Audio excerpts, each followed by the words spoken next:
Hey, welcome back to video number 2, folks. Guess what came in? The fiberglass.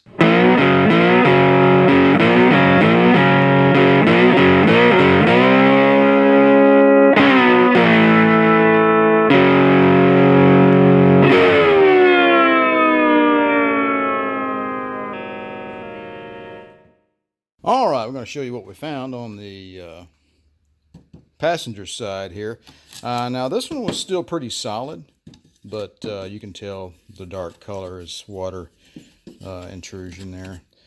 And looks like this piece of plywood was held together with some, I don't know, there's some nails there. I have no idea why there's a couple of nails running through it, but when I was going to try to take this fiberglass off the top of it, and I was tapping in there with a screwdriver, and this sort of peeled out like that. So the two layers of the plywood.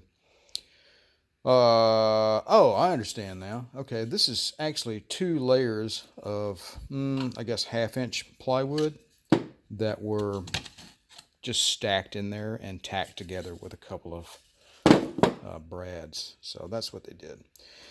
This piece seems like it's adhered to the back of the hood, so that's going to be fun.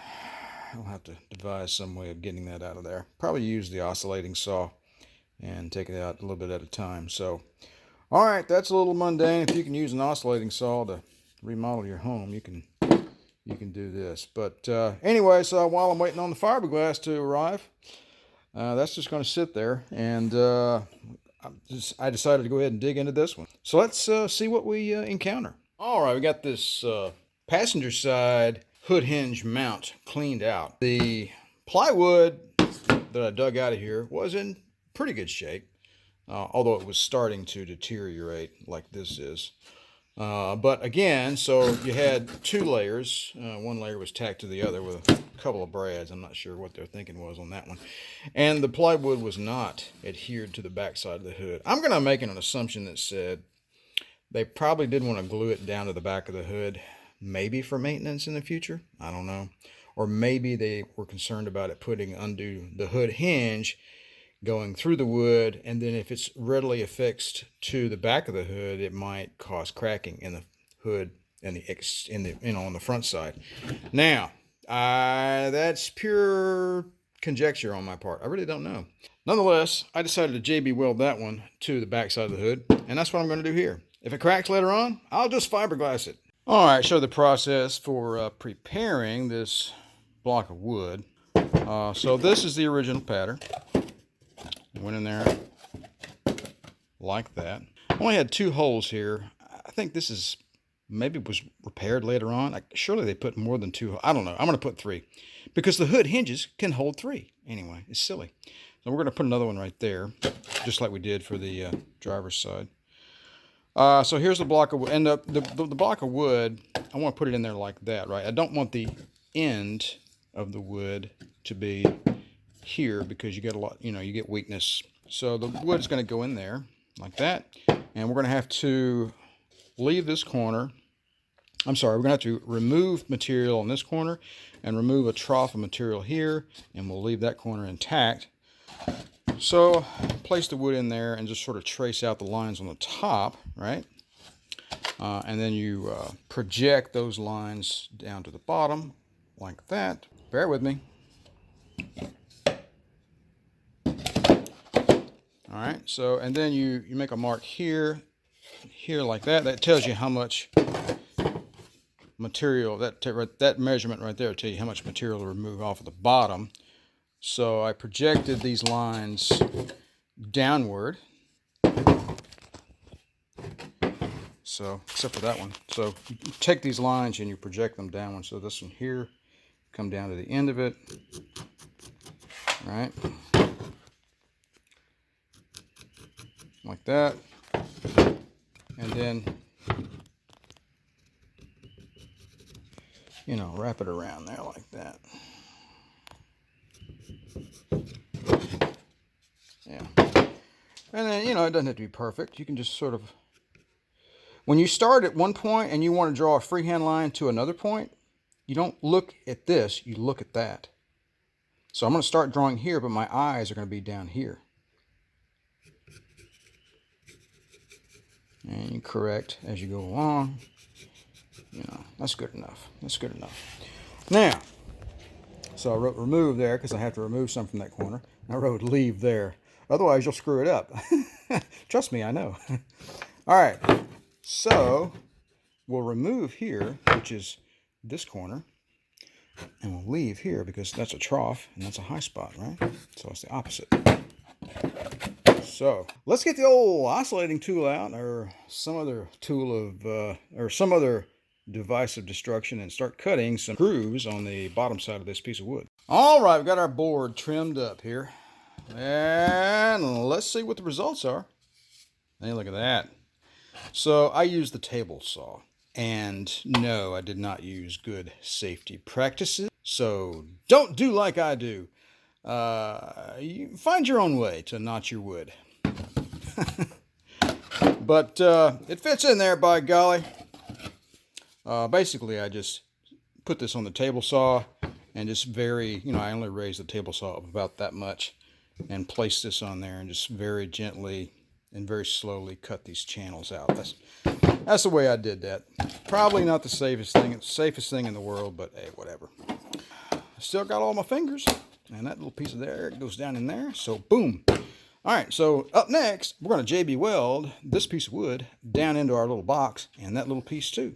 All right, there you go. Got another one down, filled with epoxy, JB weld, and we're going to give that, well, it's going to have plenty of time to dry. It'll take several days because, again, we're waiting on fiberglass.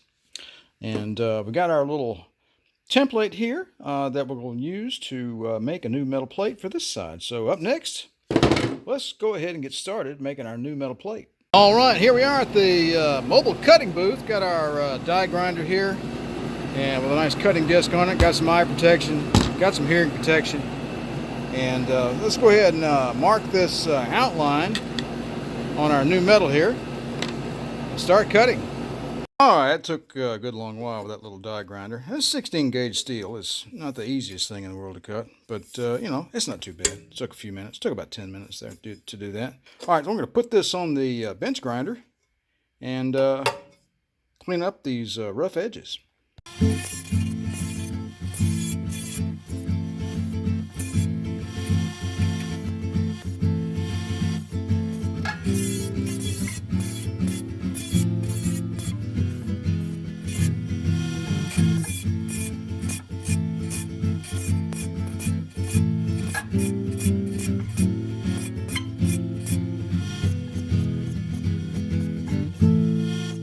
All right, we've just squared it off pretty well there. Took off the sharp corners. Looks pretty good. All right, let's go ahead and use our template, mark our holes, and do some drilling.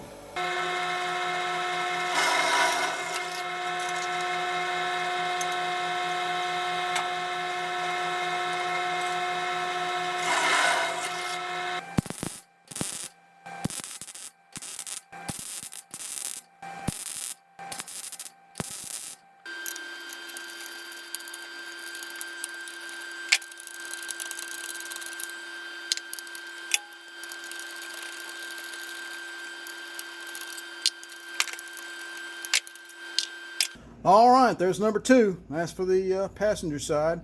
Got it cleaned up with the die grinder and a little bit just to you know, make the paint adhere to it. And but before we do that, we have to drill all of our other holes for the 1/4-inch lag bolts. All right, one last look before the paint. So we've got a quantity of 8 small holes for 1/4-inch lag bolts. Those are drilled out at 9/32 to accommodate the width of the bolt. And there's the back side. And looking pretty good. All right, let's get a coat of paint on this thing and get ready to do some fiberglassing, because the fiberglass came in the mail today. All right, number 2 is ready for action here. So you can tell I did a little better job on this side than I did the first one. I had to go to school on this one over here. You can tell it's a little worse for wear, but you know, that's the first time I'd ever done anything like that. But this second one worked out really well. I am really liking the way that turned out. In order to get this positioned correctly, these are the 3 holes that the hood hinge will mount to. And I use the hinge on the RV to make that 3rd hole to line up there. So again, we're going to use our extrapolation lines that we made early on. And these lines here, and there's 2 here. I have 2 more here as well. In order to mark the position of these holes, we'll get this thing tweaked into position using the level and lining up these lines to make sure that these 2 holes are in the right spot, and then we'll make marks here for our mounting holes for the lag bolts. All right, so now I just have to make the decision. I have been, rattling around in my head. Do I want to go ahead and fiberglass this, right, and let that dry, and then epoxy this to the fiberglass, bolt it down, install it on the RV, boom, you're done. Or epoxy this here now the way it is, and clearly bolt it as well, and then lay fiberglass over the top of this. Well, you have to worry about covering up your holes with the resin and the glass and all that kind of stuff. I was trying to come up with the easiest solution that wouldn't foul up the work that we've already done, but yet had good staying power. All right, a little more head scratching. I'll let you know what I come up with. All right, I think I've made up my mind. I think I'm going to go ahead and epoxy this and bolt this down to the wood as it is, and then we'll scuff it up to make sure the fiberglass sticks to it. We'll scuff it up pretty good, and that probably means the paint job will go away. Not entirely, but as long as it's good and rough, I think the fiberglass and the resin will stick to it. Put a couple holes in the fiberglass and put some bolts in here. And then when we lay the fiberglass and the resin down, the bolts will be sticking up, right? So once it dries, we'll just kind of crack the bolts loose, and we'll make sure they don't get all mired up in the resin and stuff. And we'll leave holes that we can use to attach it to the RV. All right, let's get busy. Let's go ahead and mark some holes for this. Let's get this thing lined up, mark some holes, and epoxy this thing down with some JB Weld.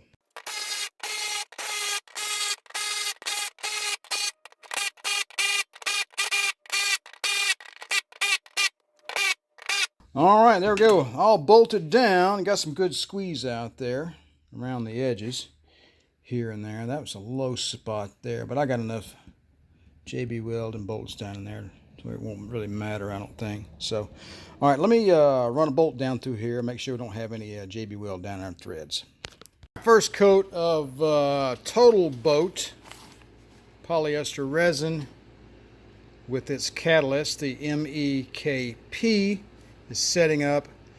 You want to do this around 10 milliliters per quart.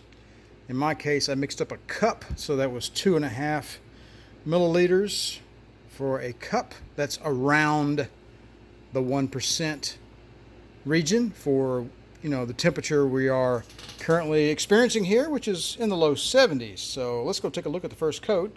And this stuff is very aromatic. So there's the new piece of glass there. It stops right there. Right there. I put too much on it because it's the first time I've ever done it, but oh well, it's not going to matter. It's the back side of the hood. Who cares? But my mixture was good. We applied some onto the surface first after we scuffed it with some 60 grit, and then I cut holes in the fiberglass to get them over the bolts. I put bolts here to keep the fiberglass resin out of the holes that we're going to need later. If I need to, I can always tap them.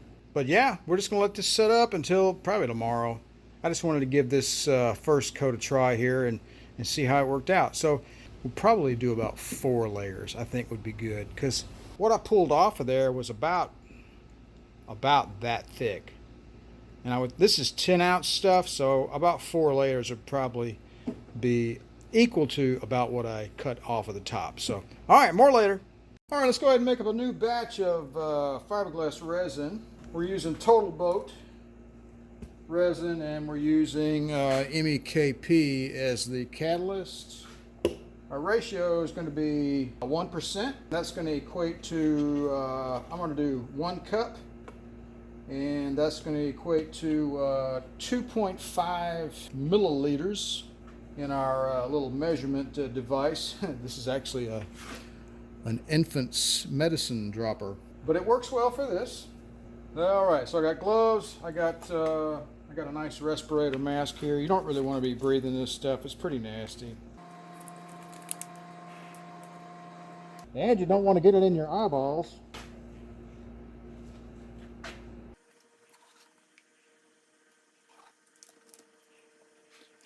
All right, see if I can't get this just right here.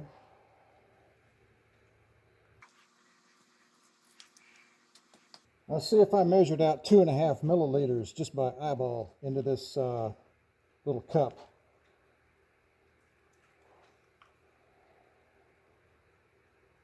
I got it pretty close. All right, you want to stir this for about 3 minutes. And it's the product straight out of the container is blue, but you're going to want to see a brown color when you're done stirring. All right, there we go. We're ready to apply. I'm going to go ahead and lay this glass down. I don't have a whole lot of time, about 15 minutes. Just a quick shot of the actual fiberglass that we're using. This is 10-ounce marine grade fiberglass cloth. So pretty heavy stuff.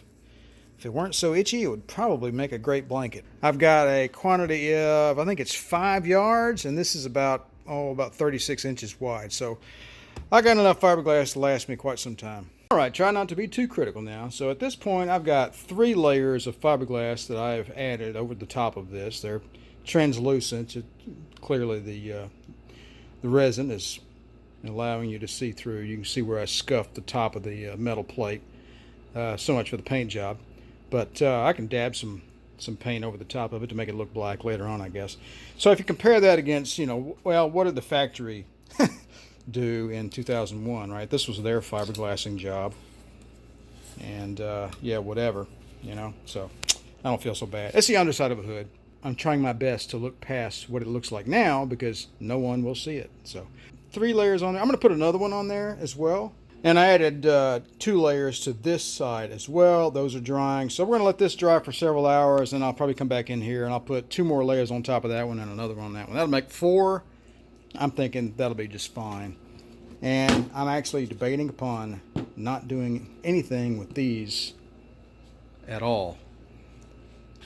They seem to be pretty doggone rigid. If you tap on that, it seems these things seem to be really affixed really well. So I'm debating on not touching this at all and just moving on to something else and getting this hood back on the RV because I'm itching to make a road trip. Folks, we're going to wrap up video 2 in our front hood hinge mount series for our 2001 Coachmen Sportscoach. We've got both of these mounts enshrouded in fiberglass. We've got a metal plate embedded on top of the wood. We've got that JB welded and bolted to the wood. The wood is JB welded into a fiberglass box. And if it comes loose after all of that, by golly, it deserves to. All right, so we've got our new bolts sitting in there. They're loose. I can't turn them with my fingers, but I can turn them with a wrench. So I'll take those out of there. I'll grind that down like that, and I'll use the vacuum cleaner and get the dust out of the holes. We'll have clean holes to bolt our hinges to this hood. So that leads us to video number 3, where we will rebuild the hood hinge mounts on the actual RV itself. Because guess what? They're in the same condition these were in. Rotten to the core. So stay tuned for video number 3, and we'll be doing more work on the actual RV itself instead of the hood. For right now, we're done with the hood, and I've decided not to mess with these. They're nice and tight. I'm going to leave them alone. All right, folks, that's all for now. I appreciate you guys stopping by the channel. Don't forget to like, share, and subscribe if you'd like to be notified whenever I release a new video. Don't forget to click that little bell down below. You guys have a good one, and remember to enjoy driving your classic RV as soon as you fix it.